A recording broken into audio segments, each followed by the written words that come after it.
Hi and welcome to Shubasworld. இன்னைக்கு வீடியோல நம்ம IUI Intra uterine insemination பத்தி தான் பார்க்க போறோம்.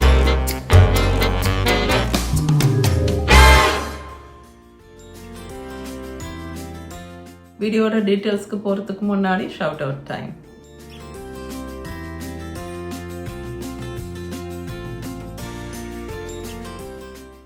முக்கியமான டிஸ்க்ளைமர், நான் டாக்டர் இல்லை ஹெல்த் கேர் ப்ரொஃபஷனல் கிடையாது, நான் ஃபர்டிலிட்டி ஸ்பெஷலிஸ்ட் எதுவும் கிடையாது. இந்த வீடியோவில் நான் ப்ரெசென்ட் பண்ணுற விஷயம் எல்லாம் நான் என்னோட ப்ரெக்னென்சி டைமில் நான் அதுக்கப்புறம் படித்து தெரிஞ்சுக்கிட்ட விஷயங்கள். அண்ட் அது தவிர உங்ககிட்டேருந்து ரிக்வெஸ்ட்ஸாக வரும்போது சில டாபிக்ஸ் பற்றி டீட்டெயில்டாக ரிசர்ச் பண்ணி படித்து தெரிஞ்சுக்கிட்டு நாம் ப்ரெசென்ட் பண்ணக்கூடிய விஷயங்கள். IUI அதோட ஃபுல் ஃபார்ம் என்னன்னா இன்ட்ரா யூட்டரைன் இன்செமினேஷன். மேல் கிட்ட இருந்து, அதாவது ஆண் கிட்ட இருந்து கலெக்ட் பண்ண சாம்பிளோட கான்சன்ட்ரேட்டட் குவாலிட்டி ஸ்பெர்ம்ஸை வந்து யூட்டரஸ்குள்ளார, அதாவது கர்ப்பப்பைக்குள்ளார டைரக்டா செலுத்துறாங்க.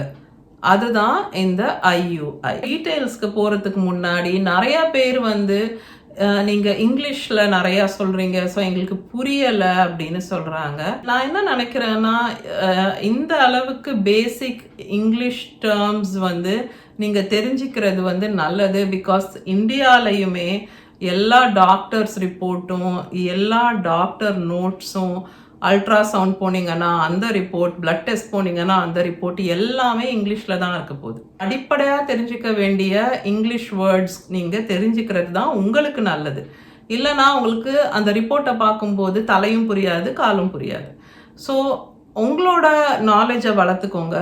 இந்த பார்ட்ஸுக்கு இது இங்கிலீஷில் அப்படிங்கிறதாவது நீங்கள் தெரிஞ்சுக்கணும். இதுக்காகவே நான் ஒரு வீடியோ ஆக்சுவலி மேக் பண்ணேன். இப்போ நான் யூஸ் பண்ணுற வேர்ட்ஸ் வந்து உங்களுக்கு புரியாத மாதிரி இருக்குன்னா கண்டிப்பாக போய் அந்த வீடியோ ஃபஸ்ட்டு பார்த்துட்டு வந்துடுங்க. ஏன்னா நான் எல்லாத்தையும் திரும்ப திரும்ப தமிழில் வந்து சொல்லிட்டு இருக்க முடியாது. எக் அப்படின்னா முட்டை, அண்ட் ஸ்பெர்ம் அப்படிங்கிறது வந்து தமிழில் வந்து விந்தணு அப்படின்னு சொல்றாங்க. நான் இந்த வீடியோல எக் அண்ட் ஸ்பெர்ம்னு தான் சொல்லுவேன். பழைய டயக்ராம் இருக்கு, அதை யூஸ் பண்ணி நான் எக்ஸ்பிளைன் பண்ண போறேன். ஐடியலி அந்த ஸ்பெர்ம்ஸ் வந்து உங்களுக்கு இந்த வெஜைனாவோட வாலில் தாண்டி, இந்த சர்விக்ஸ் தாண்டி இப்படி யூட்டரஸ்குள்ளே போய் அதுக்கப்புறம் இந்த 2 ஃபெலோப்பியன் டியூப்ஸ்க்கு ஸ்விம் பண்ணி போய் அதுக்கப்புறம் அந்த ஃபெலோப்பியன் டியூப்ஸில் தான் எக்கை வந்து மீட் பண்ணுவாங்க. IUIயை பொறுத்த வரைக்கும் அந்த கேத்தீட்டர், அந்த டியூப் வழியாக இப்படி இது வரைக்கும் வந்து கிட்டத்தட்ட இந்த ஏரியா கிட்ட, இந்த டாப் ஆஃப் த யூட்டரஸில் வந்து அந்த சாம்பிளை ரிலீஸ் பண்ணுறாங்க, அந்த ஸ்பெர்ம்ஸை. ஸோ தட் வே அது வந்து டைரெக்டாக இந்த ஃபெலோப்பியன் டியூப்ஸ்குள்ளார ஸ்விம் பண்ணி போய் ஈஸியராக வந்து எக்கை வந்து மீட் பண்ணுறதுக்கும் ஃபர்டிலைஸ் பண்ணுறதுக்கும் சான்சஸ் அதிகமாகிடுது. மேல் கிட்ட, இந்த ஆண் கிட்ட இருந்து அவங்க எடுத்து கொடுக்குற அந்த சாம்பிள் இருக்குல்ல, அந்த சீமன் சாம்பிள், அதை வந்து வாஷ் அப்படின்னு ஒரு ப்ரொசீஜர் சொல்கிறாங்க பேசிக்காக. ஸோ வாஷ்ங்கிறதுல என்ன பண்ணுறாங்கன்னா, அந்த சீமன் சாம்பிளில் இருக்கக்கூடிய proteins and any residue or unwanted elements எல்லாம் ரிமூவ் பண்ணி, அண்ட் ஹெல்த்தியாக இல்லாத ஸ்பெர்ம்ஸும் அதுலேருந்து ரிமூவ் பண்ணி பேசிக்காக ஒரு கான்சன்ட்ரேட்டட் சாம்பிள் ஆக்குறாங்க அதை. அண்ட் அந்த சாம்பிளில் இருக்கக்கூடிய ஸ்பெர்ம்ஸ் எல்லாம் ரொம்ப ஹெல்த்தியாகவும் மொட்டைலாக நல்லா கரெக்டான சைஸில் இருக்கக்கூடிய ஹெல்த்தி ஸ்பெர்ம்ஸாக இந்த ஃபைன் டியூப், இந்த கேத்தீட்டர் வழியாக ஆவ்யூலேஷன் நடக்கிற டைம் கிட்ட டைம் பண்ணி கரெக்டாக அந்த ஃபீமேல், அந்த பெண்ணோட கர்ப்பப்பைக்குள்ளார, யூட்டரஸ்குள்ளார ஃபெலோப்பியன் டியூப்ஸ்க்கு கிட்ட அந்த டாப் ஆஃப் த யூட்டரஸில் செலுத்திடுறாங்க. ஸோ அதுதான் இந்த IUI process. Egg and sperm meet பண்ணுறது ஃபெலோப்பியன் டியூப்பில் தான். ஆவ்யூலேஷன் டைமில் அங்கே அந்த ஸ்பெர்ம்ஸை பிளேஸ் பண்ணும்போது குவிக்காக நிறையா ஸ்பெர்ம்ஸ் வந்து எக்கை நோக்கி போய் கன்சீவ் பண்ணுறதுக்கான சான்சஸ் வந்து அதிகமாகிடுது. ஸோ அதுதான் ஐடியா. நீங்கள் இந்த ட்ரீட்மெண்ட்டை பற்றி யோசிச்சுட்டு இருக்கீங்கன்னா பேசிக்காக ஆஸ் அ லேடி நீங்கள் வந்து என்ன எக்ஸ்பெக்ட் பண்ணலான்னா, உங்களுக்கு வந்து பர்ஃபெக்ட் ரெகுலர் சைக்கிள்ஸ் இருக்குது. உங்கள் மென்ஸ்ட்ருவல் சைக்கிள்ஸ் வந்து ரொம்ப ரெகுலர் சைக்கிள்ஸ், ரொம்ப ப்ரெடிக்டபிள் ஆவ்யூலேஷன் எல்லாம் இருக்குது உங்களுக்கு. அண்ட் கரெக்டாக ஒரு 28 நாளில் 30 நாளில் கரெக்டாக பீரியட் வந்துடும். அண்ட் உங்கள் நம்பர்ஸ் எல்லாம் கரெக்டாக இருக்குது, உங்கள் ஹெல்த் பர்ஃபெக்டாக இருக்குது அப்படின்னா உங்கள் ஆவியுலேஷனை மட்டும் ட்ராக் பண்ணி கரெக்டாக நீங்கள் ஆவியுலேட் பண்ணுறதுக்கு ஜஸ்ட் முன்னாடி டைமில் வந்து உங்களுக்கு இந்த IUI ப்ரொசீஜர் பண்ணி இந்த சாம்பிளை வந்து உங்கள் யூட்டரஸில் வந்து பிளேஸ் பண்ணிடுவாங்க. அண்ட் இது வந்து ஒரு தின் கேத்தீட்டர். அது கேத்தீட்டர்னா என்ன, ஒரு மெலிசான ஃப்ளெக்சிபிள் சாஃப்டான வளையக்கூடிய ஒரு மெலிசான ஒரு ஸ்ட்ரா மாதிரி பேசிக்காக அதுதான் கேத்தீட்டர்ன்றோம், ஒரு டியூப் மாதிரி. ரைட், இன்கேஸ் உங்களோட பீரியட்ஸ் வந்து ரொம்ப ரெகுலராக இருக்குது அப்படின்னலாம் இல்லை, கொஞ்சம் இர்ரெகுலராக இருக்குது, இல்லை உங்களுக்கு வேறு விதமான அசிஸ்டன்ஸ் தேவைப்படுதுன்னா உங்களுக்கு வந்து ஆவியுலேஷனுக்கே அசிஸ்ட் பண்ணுறதுக்கும் சான்சஸ் இருக்குது. ஃபார் வேரியஸ் ரீசன்ஸ் நிறைய விமென்க்கு வந்து ஓவரியை ஸ்டிமுலேட் பண்ணுறாங்க. ஸோ ஓவரியை ஹெல்ப் பண்ணுறாங்க இந்த ஆவியுலேஷன் கரெக்டாக நடக்கிறதுக்கு கூட. ஸோ பேசிக்காக இந்த ஓவரிஸை ஸ்டிமுலேட் பண்ணி ஸோ கொஞ்சம் கொஞ்சமாக அந்த ஹார்மோன்ஸ் கொடுத்துட்டே வருவாங்க. அண்ட் அந்த எக் வந்து ஒரு பர்டிகுலர் சைஸ் 18 to 20 millimeters அளவுக்கு வந்த உடனே ஒரு ட்ரிகர் ஷாட்னு ஒன்று கொடுப்பாங்க. ஸோ அந்த கரெக்டாக ஆவியுலேஷன் ஆகணும், அதுக்கு கோஆர்டினேட் பண்ணி இந்த வாஷ்டு சாம்பிளையும் அந்த மேல் பார்ட்னர்கிட்ட இந்த ஆண்கிட்ட இருந்து கலெக்ட் பண்ண அந்த வாஷ்டு சாம்பிளையும் கரெக்டாக அதே டைமுக்கு வந்து இன்ட்ரடியூஸ் பண்ணி அந்த யூட்ரஸ்குள்ளே செலுத்திடுவாங்க. ஸோ அது வந்து உங்களோட கன்செப்ஷனோட சான்சஸை இன்க்ரீஸ் பண்ணிடுது. அதுக்கப்புறமா வந்து அவங்க இந்த லியூட்டியல் ஃபேஸ் சப்போர்ட், அதாவது அந்த கன்செப்ஷன் நடக்கிறதுக்கான ஸ்டெப்ஸை பண்ணிவிட்டு அதுக்கப்புறமும் வந்து அவங்க அந்த ஹார்மோன்ஸ் கொடுத்து சப்போர்ட் பண்ணுவாங்க for the next 2 weeks. And இந்த 28 நாள் தாண்டின அப்புறம் உங்களை வந்து ஹோம் ப்ரெக்னென்சி டெஸ்ட் பண்ணி பார்க்க சொல்லுவாங்க. ஸோ இந்த ப்ரொசீஜர் வந்து பெயின்ஃபுல்லாக இருக்குமா, ரொம்ப கஷ்டமாக இருக்குமா அப்படின்னு நிறைய பேருக்கு கன்சர்ன்ஸ் இருக்குது. ஆக்சுவலாக இது பெயின்ஃபுல்லாலாம் இருக்காது. இந்த IUI ப்ராசஸ் பண்ணும்போது சில பேருக்கு ஸ்லைட் டிஸ்கம்ஃபர்ட் இருக்கலாம். ஸோ பேசிக்காக வந்து அந்த கேத்தீட்டரை வந்து சர்விக்ஸையும் தாண்டி கர்ப்பப்பைக்குள்ளார யூட்டரஸ்குள்ளார அந்த கேத்தீட்டர் எடுத்துகிட்டு போயிட்டு அந்த யூட்டரஸ்குள்ளே தான் சாம்பிளை பிளேஸ் பண்ண போகிறாங்க.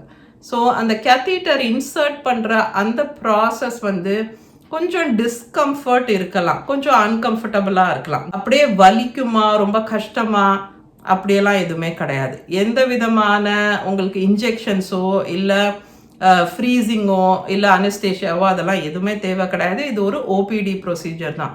ஸோ நீங்கள் டாக்டர்கிட்ட போயிட்டு இந்த ப்ராசஸ் முடிஞ்சோடனே நீங்கள் கிளம்பி வந்துட வேண்டியதுதான். IUI ப்ரொசீஜருக்கு அப்புறம் 1 நாள் இல்லை 2 நாள் உங்களுக்கு லைட் ஸ்பாட்டிங் இருக்கலாம். இந்த கேத்தீட்டர் இன்சர்ட் பண்ணுறாங்க இல்லையா, அந்த ஸ்பெக்யூலம் உள்ள விட்டு அதை கொஞ்சம் வெஜைனாவை ஓப்பன் பண்ணி அதுக்கப்புறம் அந்த கேத்தீட்டரும் இன்சர்ட் பண்ணுறாங்க இல்லையா சர்விக்ஸை தாண்டி. ஸோ இதெல்லாம் பண்ணுறதால ஒரு நாள் இல்லை 2 நாள் உங்களுக்கு லைட் ஸ்பாட்டிங் இருக்கலாம். அது டோட்டலி நார்மல், உடனே நீங்கள் பயந்துக்க அவசியம் இல்லை.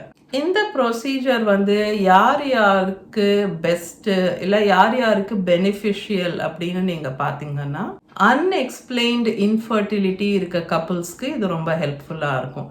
ஸோ நீங்கள் ஃபர்டிலிட்டி ட்ரீட்மெண்ட் அப்படின்னு போகும்போது ஒரு சில க்ரைட்டீரியாஸ் எல்லாம் உங்களுக்கு நீங்கள் மீட் பண்ணுறீங்கன்னா உங்களுக்கு ஃபஸ்ட்டு ஸ்டெப்பாக இந்த IUI தான் ரெக்கமெண்ட் பண்ணுவாங்க. மேல் சப்ஃபர்டிலிட்டி இருக்கிறவங்களுக்கு, இந்த மேலை பொறுத்த வரைக்கும் ஆண்களை பொறுத்த வரைக்கும் ஸ்பெர்ம்ஸில் இஷ்யூஸ் இருக்குன்னு வச்சுக்கோங்க, அதோட சைஸ்லையோ இல்லை மொட்டிலிட்டி, அதாவது அவங்க அந்த ஸ்பெர்ம்ஸ் எவ்வளோ ஃபாஸ்ட்டாக ஸ்விம் பண்ண முடியுது இல்லை பண்ண முடியலை, அதே மாதிரி எவ்வளோ ஸ்பெர்ம்ஸ் இருக்குது ஒரு சிமன் சாம்பிளில், இதெல்லாம் வந்து கொஞ்சம் கம்மியாக இருக்க வேண்டிய நம்பர்ஸை விட அப்படின்னா அதை வந்து மேல் சப்ஃபர்டிலிட்டி அப்படின்னு சொல்கிறாங்க. ஸோ அந்த சப்ஃபர்டிலிட்டி இஷ்யூஸ் இருக்குது சில மென்னுக்கு அப்படின்னா அவங்களுக்கு இது ஒரு நல்ல ஒரு ப்ரொசீஜர்.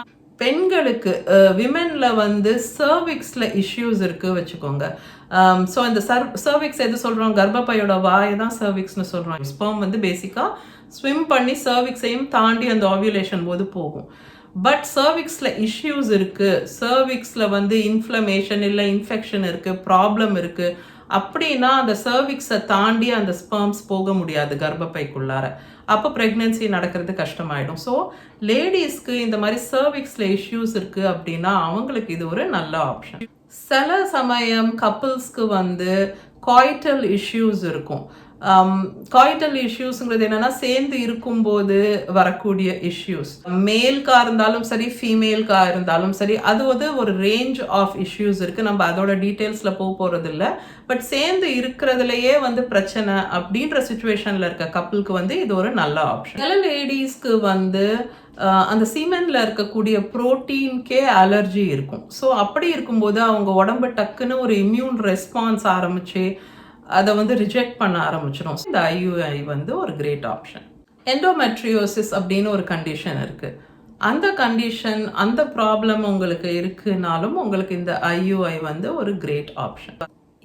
யாருக்கெல்லாம் இந்த IUI வந்து வேலைக்கு ஆகாது இல்லை சரிப்பட்டு வராது அப்படின்னு பார்த்தீங்கன்னா, எக் குவாலிட்டி ரொம்ப மோசமாக இருக்குது உங்களுக்கு இது ஒர்க் ஆகாது. லேடிஸில் சில பேருக்கு வந்து இந்த ஃபெலோப்பியன் டியூப் இருக்கு இல்லையா, அதில் பிளாக்ஸ் இருக்கலாம், இல்லை அதில் ஸ்காரிங்னு சொல்லுவாங்க இன்ஃபெக்ஷன்னால.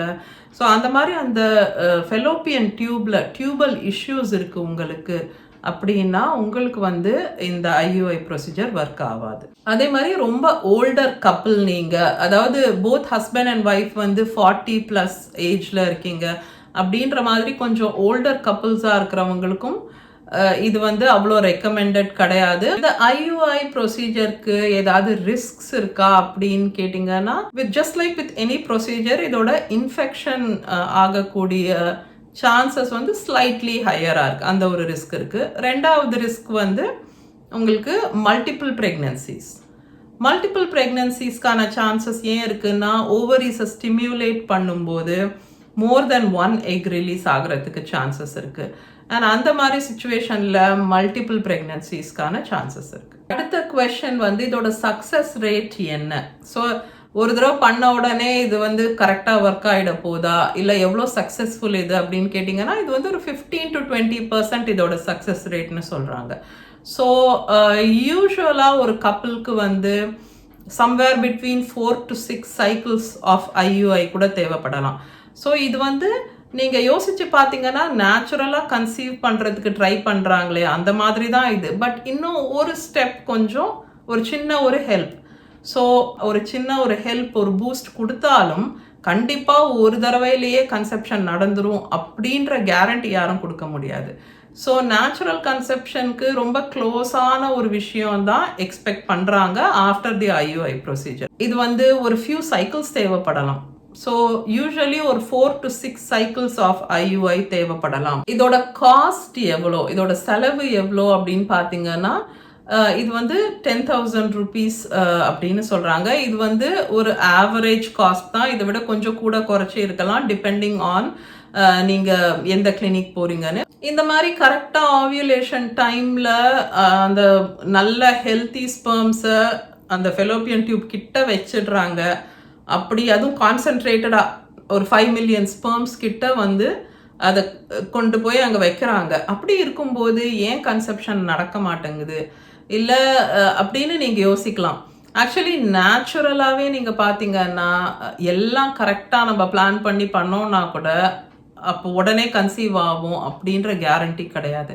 நிறைய ஃபேக்டர்ஸ் இருக்குது, ஹார்மோன்ஸ் இருக்குது, நம்ம ஸ்டேட் ஆஃப் மைண்ட் இருக்குது, நம்ம ஸ்ட்ரெஸ் லெவல்ஸ் இருக்குது. IUI ப்ரொசீஜருக்கு அப்புறம் அந்த ஃபர்டிலைசேஷனுங்கிறது வந்து நேச்சுரலாக நடக்கிறது மாதிரி தான், வெரி க்ளோஸ் டு தட், கரெக்டாக.